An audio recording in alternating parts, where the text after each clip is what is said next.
বিশ্বকাপের নকআউটে মুখোমুখি Portugal Croatia. Ronaldo ও মডরিচের শেষ বড় লড়াই। বিশ্বকাপের প্রত্যাশা অনুযায়ী পারফরমেন্স করতে না পারায় সমালোচনার মুখে রয়েছে পর্তুগাল। সেই সমালোচনার জবাব দিতে বৃহস্পতিবার টরন্টোতে শেষ টি-20 এর ম্যাচে ক্রোয়েশিয়ার মুখোমুখি হবে ক্রিস্টিয়ানো রোনালদোর দল।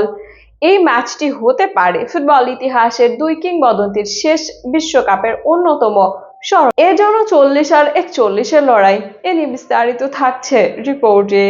গ্রুপ পর্বে পর্তুগালের পারফরমেন্স খুব একটা সন্তোষজনক ছিল না। প্রথম ম্যাচে ডিআর কঙ্গোর সঙ্গে ড্র করার পর উজবেকিস্তানকে 5-0 গোলে উড়িয়ে দেয় তারা। সেই ম্যাচে রোনালদো জোড়া গোল করে পর্তুগালের হয়ে বিশ্বকাপে সর্বকালের সর্বোচ্চ গোলদাতার রেকর্ড গড়েন।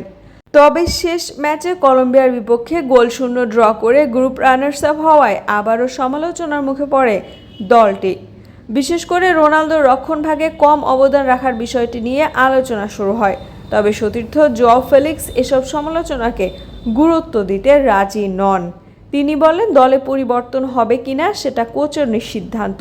তিনি পরিস্থিতি বিশ্লেষণ করে চূড়ান্ত সিদ্ধান্ত নেবেন। যারা একাদশে সুযোগ পাবে তারা নিজেদের সেরাটা দেবে। অন্যদিকে ধীর গতিতে শুরু করলেও বড় টুর্নামেন্টে দুর্দান্ত প্রত্যাবর্তনের ইতিহাস রয়েছে ক্রোয়েশিয়ার। 2022 বিশ্বকাপেও তারা 2 গোল শূন্য ড্র এবং টানা 2 টাইব্রেকার জিতে সেমিফাইনালে উঠেছিল।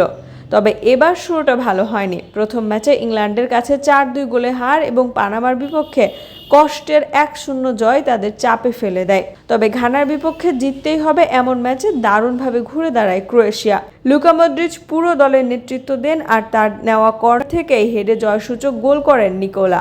2-1 ব্যবধানে জিতে গ্রুপ রানার্স আপ হিসেবে নকআউটে ওঠে তারা। পর্তুগালের শক্তি সম্পর্কে তারা পুরোপুরি সচেতন। পর্তুগাল দুর্দান্ত একটি দল, মাঠে প্রতিটি বিভাগেই তাদের বিশ্বমানের খেলোয়াড় রয়েছে। আমরা তাদের ভালোভাবে বিশ্লেষণ করব এবং সর্বোচ্চ প্রস্তুতি নিয়ে মাঠে নামবো, এমনটাই জানিয়েছেন ভ্লাসিচ। এখন দেখার বিষয় রোনালদোর পর্তুগাল সমালোচনার জবাব দিয়ে কোয়ার্টার ফাইনালে উঠতে পারে নাকি বড় আসরে চমক দেখানোর ঐতিহ্য ধরে রেখে আবারও বাজিমাত করবে মডরিচের ক্রোয়েশিয়া।